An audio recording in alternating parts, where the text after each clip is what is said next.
Je tiens à remercier vous personnellement ainsi que votre équipe pour la bonne collaboration qu'on a eue. On a signé en 2023 notre partenariat et un accord de coopération.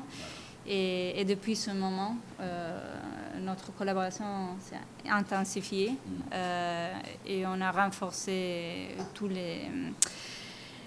pas juste la collaboration pratique, mais ce que j'apprécie beaucoup, c'est l'esprit d'amitié qu'il y a entre nous et le fait qu'on trouve une synergie sur le fait que nos mandats se rencontrent sur la base du fait que les migrants sont des personnes, des individus, et donc ils ont, comme tout le monde, des droits humains.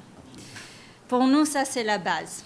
Et après, sur cette base, après, il y a toutes les considérations différentes de quelqu'un avec une situation régulière, irrégulière, etc.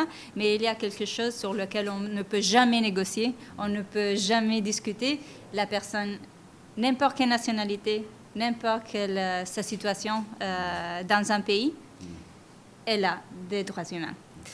Et donc, sur le fait qu'on se rencontre sur ce point et le fait que vous tenez la migration au centre de vos discussions, de vos plaidoyers, c'est là que notre collaboration se renforce. Maintenant, dans l'esprit et dans le cadre de l'initiative qu'il y a dans ce moment, depuis le mois d'avril, depuis l'annonce du ministre, l'OIM collabore avec le ministère de l'Intérieur, qui est notre ministère de tutelle.